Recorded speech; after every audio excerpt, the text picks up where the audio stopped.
Click the link in the description below for a chance to win 10 classic best-selling Law of Attraction books. We hope you enjoy this presentation. If so, please click the like button and click the subscribe button below to receive notification when we release new recordings. Richard Hargraves presents Proof, The Law Works by Neville Goddard. First published 1971.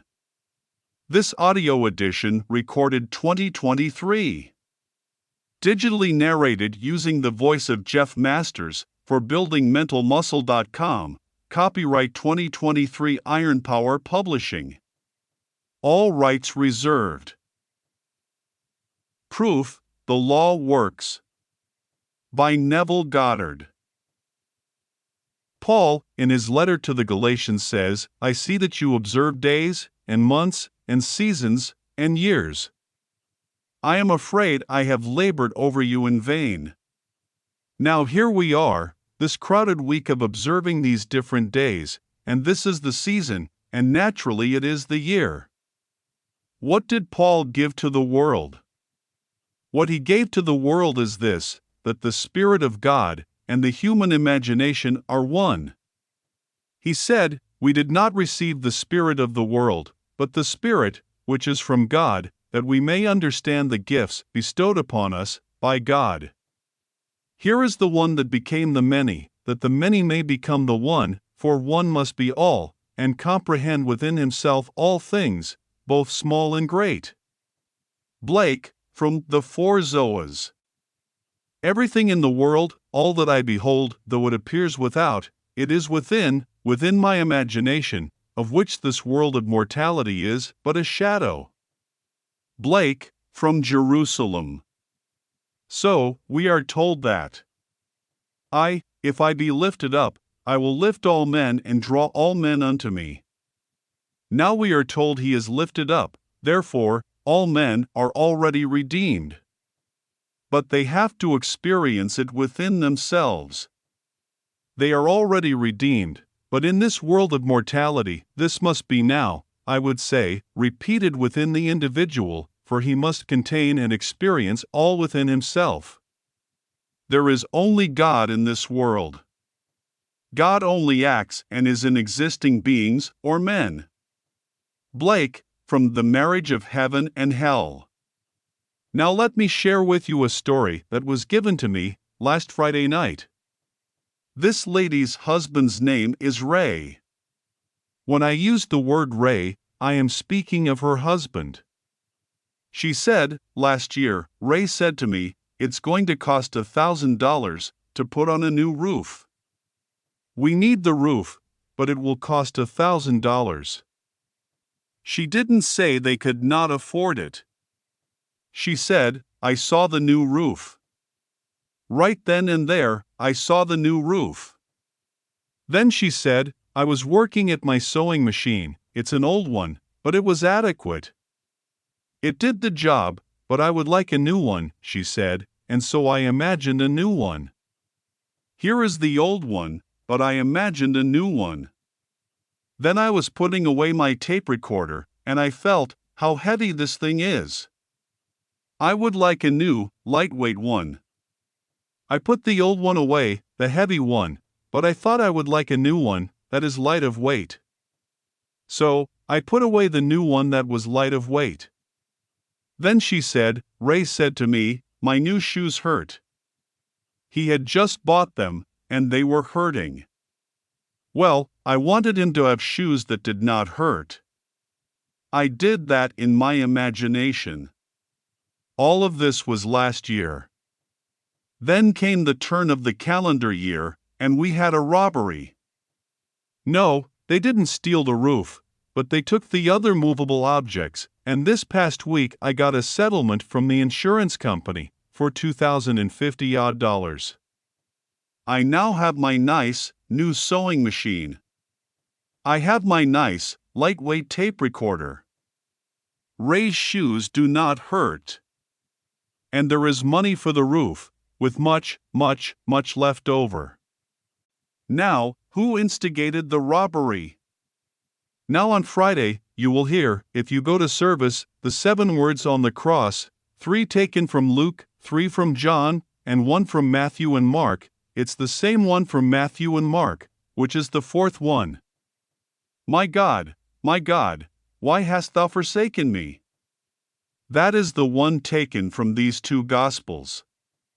But the first one used on the cross is from Luke. Father, forgive them, for they know not what they do. Everything is moving under compulsion. No one sees the invisible causation.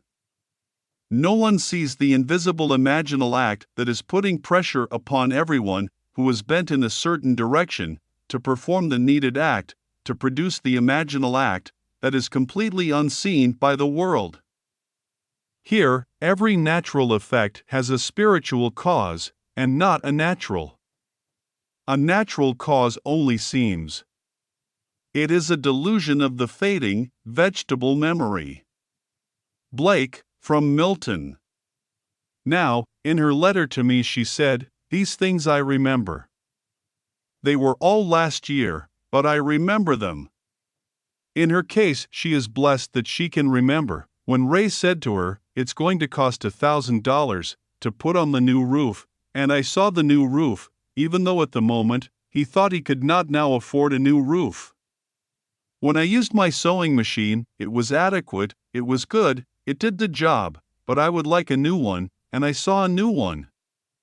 And when I put away my tape recorder, it was all right, it was adequate, but it was heavy when I put it away. I thought, I've seen all these nice new lightweight ones, and I would like a nice lightweight one, a good one. Now, she said, I have all of them. I have my nice new lightweight recorder, my new machine, Ray's shoes that do not hurt, and the roof will be a new one. The money is there and much left over. So, the first cry on the cross, Father, forgive them. They know not what they do. They are all asleep, moving under compulsion. And men and women unwittingly, most of them, some wittingly, are setting the whole thing in motion. And they simply move. So, someone given to the feeling of getting something for nothing, he takes the recorder. If he sells it for anything, that's profit. It cost him nothing. No matter what it cost her, whatever he could get for it was sheer profit. If he goes out and finds something that he stole, and he could move it quickly for $15, and one gets a bargain, he made $15. It cost him nothing, his investment was nothing. And there are those in the world who think that way. They are all passing through the furnaces. So, the first word on the cross, a word on the cross, does not mean a single word, it's a completed thought. So, the shortest word is, I thirst, but there are 2 words. The next one, from John, is, it is finished. There are 3 words. All right, still it is 1 word when you take the 7 words. So, the first word is from Luke. Father, forgive them. They know not what they do. And then comes Luke's second, then comes John's first, then comes Matthew and Mark, then come 2 from John, and then Luke completes it, Father, into thy hands I commit my spirit. This little punctuation mark has been pushed around in the second word on the cross, which is from Luke.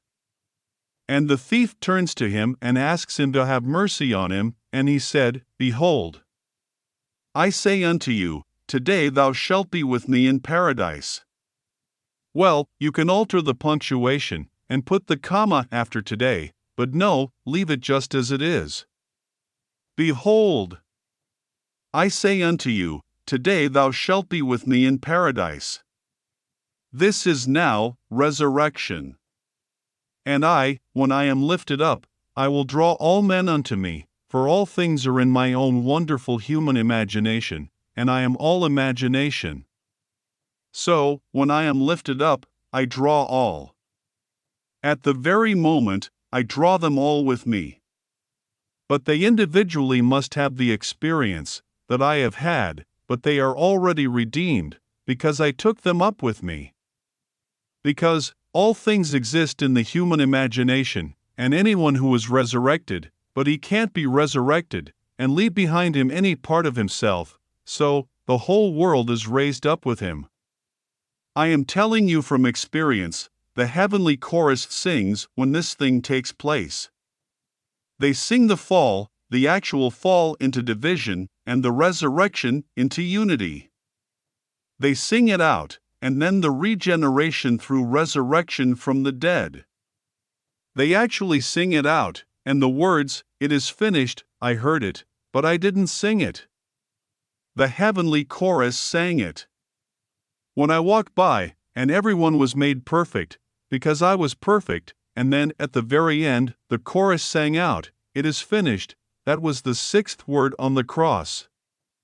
And the last one is when this garment comes off, and that is the 31st Psalm, the 5th verse. Into thy hands I commit my spirit.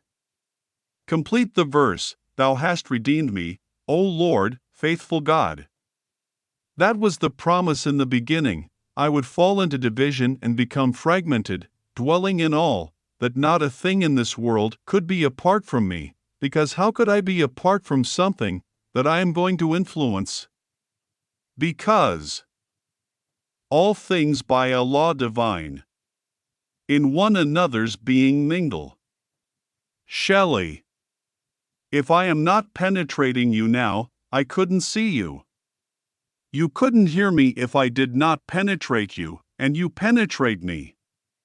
So, all things by a law divine, in one another's being mingle. So, when I am lifted up, I take with me my entire universe, my whole vast world, knowing that everyone that is now shattered in that world will have a repetition of the same experience. For one fell into division, and then resurrected into unity, bringing all back together into the one. So, in her case, I can't tell you how thankful I am that she shared it with me. That she could now actually feel that the robbery, which seemed at the moment such a shock, she lost the tape recorder, she lost this, all the movable objects, and then came the settlement from the insurance company for $2,050 which replaced these with the new ones, all the light ones, and enough to put on a new roof, and then some still left over. So, Father, forgive them. Yes, the thieves are thieves, it's yourself pushed out anyway. Here, someone tonight is accused for stealing maybe what? A little cup or a saucer. And yet the bank where I bank, the United California Bank, they are still looking for the internal thieves who stole $50 million last year from their subsidiary in Basel, in Switzerland, $50 million. And they know it is all on the inside, it can only be on the inside by trusted employees. They think they can bring it down to six trusted employees. They can't quite put their fingers on it, because in Switzerland they have all these strange hidden accounts. But they are missing $50 million. So, when someone goes into the bank and holds it up and gets $1,000, and we balloon the whole thing, the other thing is, hush hush. Here is a bank in Illinois, a few months ago that lost close to $7 million, and they still can't quite put their finger on how it happened on the inside. No one came in and robbed them. And we speak of the little shoplifting on the outside, and the poor little girl goes off to jail, or the little boy goes off to jail. I am not condoning it. If you could stop the embezzlement from the inside, your dividends would jump from their present little 3% or 4% to 20% if you could only stop it from the inside. All things happen really, in the true sense of the word, from the inside. So, every so-called act in the outer world that seems a cause in itself, may I tell you, every natural effect has a spiritual, imaginal cause, and not a natural. A natural cause only seems. It's a delusion of what? The fading memory. man can't quite remember. Luckily, she remembered when Ray said we could use and need a new roof, but it would cost $1,000, and so that is put into the future. She remembered when he complained the new shoes were hurting. In her mind's eye, she revised it instantly, at the moment, the roof and the shoes. When she worked on her machine, she revised it. It was adequate, but she said, I have a new machine, sewing machine. And putting the heavy tape recorder away, she wanted a new one that was light of weight, and she revised it, and she got in her mind's eye a lightweight, new tape recorder. Then she goes home one day to find the house had been robbed. She had carried insurance, so she brought in the insurance people, and here they paid her the $2,000, which replaced all these things in a new way. So, I tell you, the story is the greatest story ever told. There is no story like it. But Christianity needs forever and forever to be saved from secular history. It is not secular history. It's the history of your own wonderful human imagination. God and your own imagination are one. They are one. You are an immortal being. You cannot die, because you are all imagination. When you actually know it from experience, then you can wipe your tears.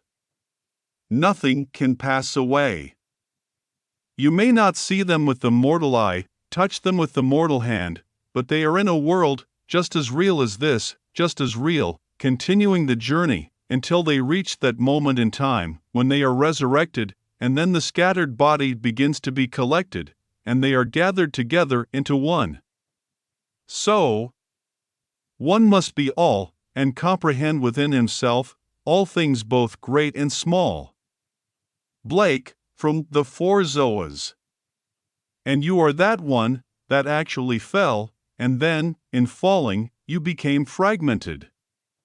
You became divided into the unnumbered parts, and each seems to be independent of you as you look out on it. You are only looking out on yourself, pushed out. And your whole vast world must make real your unknowing imaginal acts, or your knowing imaginal acts. I ask you to trust this teaching. Believe in your imaginal acts. You may not see it tonight or tomorrow, but believe in it. Actually, assume the most glorious thing in the world for yourself, or any aspect of yourself. Trust it.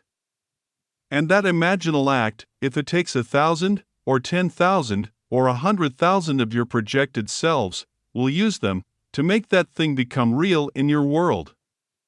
As she said in her letter to me, you may call it imagination, or some may call it thought, but this I do know, having remembered what I did last year, I can say it does produce reality. And I've told you time and time again that imagining creates reality. That all the objective facts in the world are produced through imagination. There isn't a thing that you can name in this world that wasn't first imagined. But you can veto it the minute you imagine it. You can say, as she could have said, we can't afford it, and stop it. She didn't say, we can't afford the $1,000 for the roof. She saw the roof, and it was new. But she didn't see the robbery. That's the means. Let us turn you now to the 55th chapter of Isaiah. My ways are higher than your ways, and my thoughts than yours. This is the chapter where you are told, my word shall not return unto me void, but it must accomplish that which I purpose and prosper in the thing for which I sent it. So, my ways are higher than your ways. Don't concern yourself with how it's going to be done, for the same voice who spoke these words said this in the 32nd chapter of Deuteronomy, the 39th verse. I, even I, am He. I kill, and I make alive, I wound, I heal, I do all these things, and none can deliver out of my hands. He is playing all the parts. And if one is basically inclined to steal, he will use him to produce the necessary means to get the money to put on the roof. So, she comes home, and there was a robbery. All the things have been replaced with new ones, and better ones, as she desired them. At the moment, it seemed to be a shock, but she set the whole thing up in motion, for she's the one who spoke those words. I kill, and I make alive. I wound, and I heal, and none can deliver out of my hands.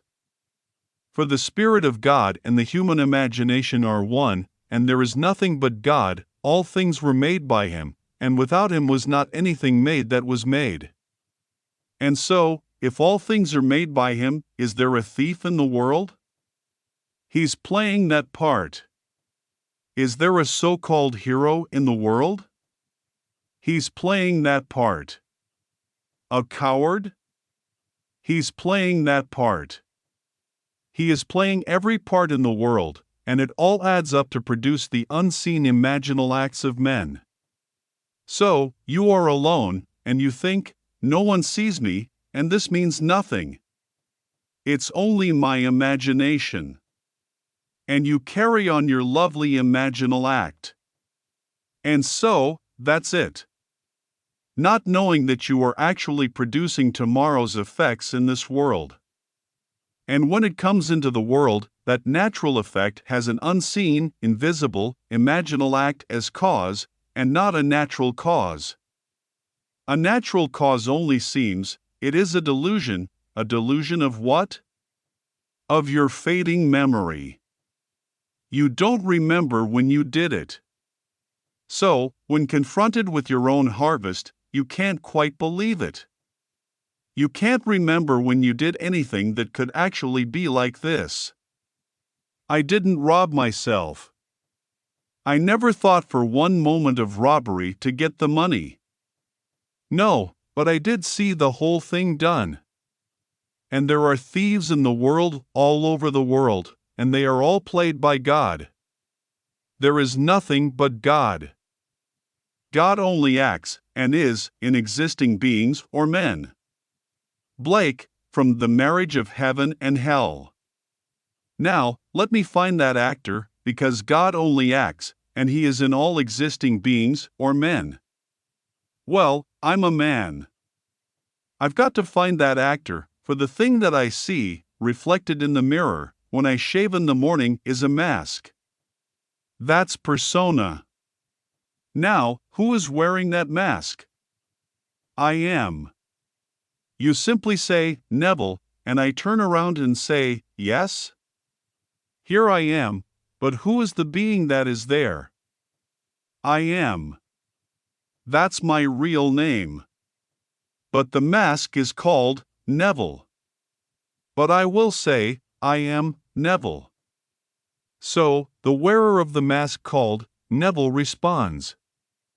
That being in that mask, behind that mask, that no one sees is God.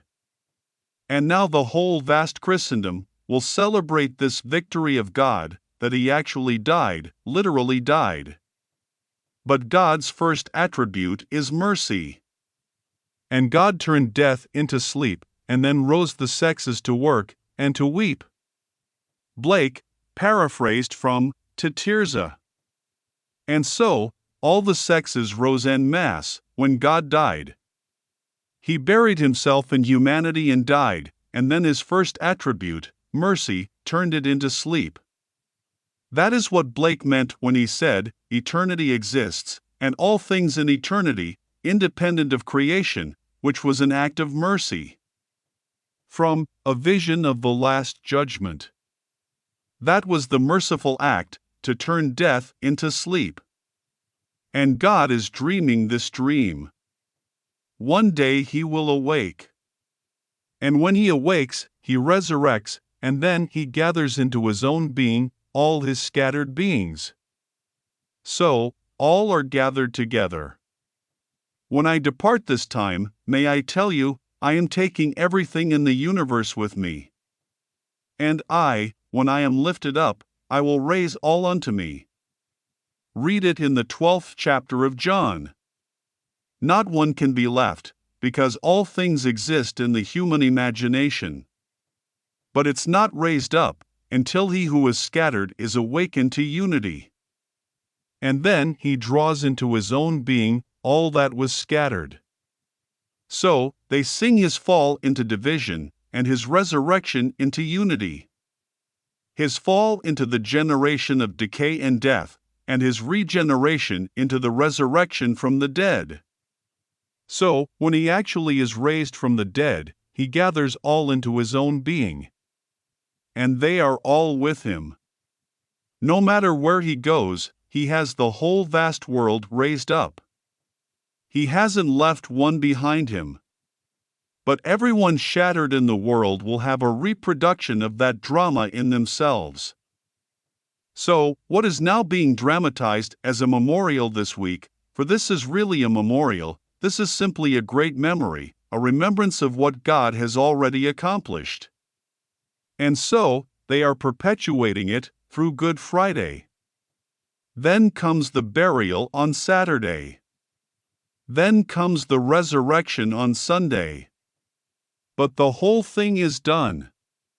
It's all done, only to be repeated in the individual, and then the individual, who is seemingly scattered, becomes the unit, and he draws his vast world unto himself, and he is resurrected. So, the one becomes the many, and then the many become the one. So, whenever one is raised, he takes the whole vast world with him, even though it seems to be left behind, and every aspect that seemingly is behind becomes the unit, and then it raises up. So, one must be all. That is the story of the Christian mystery, one must be all. So, the first cry on the cross, Father, forgive them. They know not what they do. And they do not know what they do. They go blindly on under compulsion, executing the unseen imaginal acts of humanity. And they move under compulsion. I told the story, and I was severely criticized for it, by a lady at a dinner party one night when Fred Bales, who is now gone from this world, gave a party at the Ambassador Hotel. And I had told this story about 2 weeks before to one of his great, I would say, contributors who would come and always write a huge, big check at the end of a year, or the end of a month, to keep that going. And she was most critical that night. I didn't feel well that night at all. And she said, I can't quite understand how you could take the platform, before an audience of 2,600, 1,000 who could not get in, they were all overflowing at the Fox Wilshire, and tell what you told about your wife. This was my first wife. I told a simple story to explain that everything in this world must be forgiven, no matter what it is. When I met the girl who now bears my name, and who is the mother of my daughter, the very first time I met her, I knew she was going to be my wife. She didn't know it, but I knew it. I said to myself, she doesn't know it, but she is going to be my wife. We sailed for Barbados 6 months later, and she met my mother, and met my family, met them all. They all loved her. That was back in 1936. In New York City, because of the archaic law that is now passed, you couldn't get a divorce unless she was insane for 7 years, or for adultery, and that's all. The Orthodox Christian churches had sewed the whole thing up, so that it made life miserable, and made everything simply a burden to all. When I met her, I had just such an entangled background. And here, it's New York City, the most archaic city in the world, concerning such laws. I went to bed and slept, as though I was happily married to the girl who now bears my name. I did not have any physical emotion with her, just that she was sleeping there, and I am here, and it's blissful. I did that for 1 solid week. Then comes a telephone call from the court one morning, telling me that I must come down to this federal court on Tuesday morning. Well, I was groggy, it was early in the morning, and in those days, I didn't rise as early as I do now. And so, I just said, "All right," and I hung up. Well, on Tuesday morning that I am supposed to be there, I made no effort to go there. And about 9:30 the phone rang. It's the court, and they said to me, "You are supposed to be here in court this morning. We meet at 10 o'clock." And I said, "What on earth am I supposed to be in court for?" They said, "Well, it happens that your wife is arrested, and we thought maybe you could throw some light on the reason for her arrest. That's why we are asking you to come down." Well, I wasn't shaved. I simply threw myself into some clothes, and off I went in a taxi down to the court. I got there just as they were bringing her in. A man whispered there were 3 judges, into one judge's ear, that I was in the audience. The judge asked me to take the stand. "You don't have to swear, but will you please take the stand and throw some light on the behavior of your wife? She tells me you have been separated now for almost 14 years. I said, "Yes." "Is it a religious reason why you have been separated?" I said, "No, none whatsoever. We knew we were wrong the very first day we got married. We knew it was completely a failure right away." Then he read the case. She was picked up for shoplifting. They went to her home and found other things in her home. He said, "What can you say for this?" I said, "As far as I am concerned, I don't think that really, she is a shoplifter. As far as I am concerned, she just moved under compulsion. Take into consideration her age. She is 8 years my senior, and she is passing through a certain emotional state. And do be lenient. We have a son who lives with me, and I don't want anything to happen to his mother that would cast any shadow on his life. He is a wonderful boy. He is in my charge by law. He is in my home, lives with me, and I don't want anything to happen to her that in any way would reflect upon my son." The judge said, "You know, in all my years on the bench, I have heard no plea by one for another who has every reason in this world to get her committed, because that in any other state would be enough for a divorce, and yet he pleads for her. He sentenced her to 6 months, and then, on my plea, he suspended it. She met me on the outside, and said, 'Neville, that was a very decent thing to do. Give me my papers.' She knew I was looking for her. My dancing partner had told her I was looking for her to serve the papers, and therefore, to be scarce, and move out of New York City. So, she did. But she had to commit the act, and they had to call me, and ask me to throw light upon that. How could I condemn her? Who was the actual cause of her shoplifting? I slept as though I were blissfully married to the girl, who now bears my name, and I had to get the evidence. I had to get some reason to bring the action. And here, my wife actually gave me the papers. I said, "I don't have the papers with me." She said, "I am driving home to your place right now, and you can give me the papers." That is illegal to serve your own papers, but she drove up to my hotel, where I was living. I went to my room, and came down to the lobby, and gave her the papers, did my own serving. Now that is an illegal thing in this world. Then I got my divorce in the city of New York, then I could marry the girl, who now bears my name. When I told that, I told it only to tell people of that one word, the first word on the cross. Father, forgive them, for they know not what they do. They are all moving under compulsion, and the unseen causation is hidden from the world. They do not know who is treading in the winepress. And I was treading in the winepress to be happily married to a girl who was not then engaged to me. I couldn't be engaged to her under the circumstances. And then my wife behaved in such a manner that it made it real and natural for me to do what I did. How could I blame her? So, the first word on the cross, Father, forgive them. They know not what they do, they have to do what they do.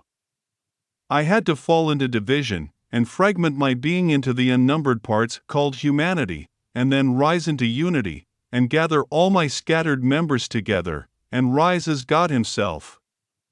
That's the story. It is God who fell, and God who rises. So, I know from my own experience that nothing dies. Those who have not had the experience here, all right, they are restored in a world that is terrestrial just like this, and they continue their journey until that moment in time when they are resurrected. And resurrection is resurrection into unity. And the outpictured world, the whole vast universe, it's himself pushed out, is gathered together then, and they move up. And I, when I am lifted up from the earth, I will draw all men unto me. See it? This is the mystery of which we speak here night after night. You are not some tiny little thing just pushed out. You are the whole. One must be all. And the day will come, you will find that you really are the all. So, not one person in the universe could be outside of you when you are resurrected, because as you are raised up, you raise all with you. And each will have the experience of being raised up, and all eventually will be the one. And in that day they shall be one, his name one, as we are told in Zechariah. But Blake tells it so beautifully in his Dream of 9 Nights, called Vala or the Four Zoas, and then he tells the story of the falling into division, and when they are all gathered together, this one man they call Jesus, and they in him, and he in them, live in perfect harmony in Eden, the land of life. Well, you are the Lord Jesus Christ, whose resurrection they are going to celebrate this coming Sunday. You tell that to the priests, and they will slap you, or tell that to any minister, because they are sound asleep. They do not know who the Lord Jesus Christ is. I tell you, the Lord Jesus Christ is buried in you, and He is your own wonderful human imagination. That's the Lord Jesus Christ. And when He is raised in you, you will raise all in this universe within you. That is the story. So, I want to thank my friend for sharing with me her experience, and being big enough to remember.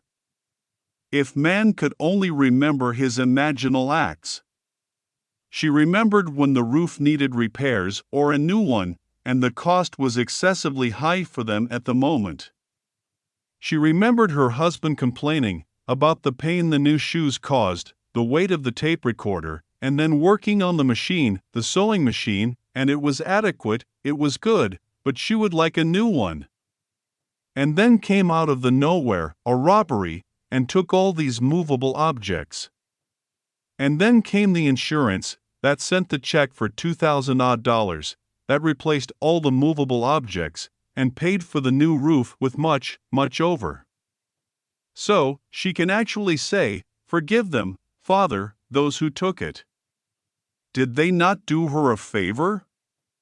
And yet, they are thieves in their own eyes, and thieves in the eyes of society, and they are. Do you know who played the part? God. And do you know who actually made them do what they did? The lady who wrote me the letter. Now she knows the words in that 32nd chapter of Deuteronomy. I, even I, am He, and there is no God beside me. I kill, and I make alive, I wound, and I heal, and there is none that can deliver out of my hand. So no matter what happens, if we only had the memory, we could trace it to a forgotten imaginal act on our part. Now let us go into the silence.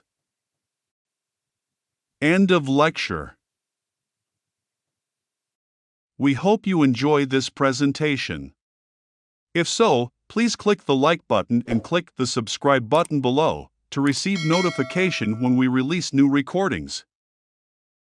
Click the link in the description below for a chance to win 10 classic best-selling Law of Attraction books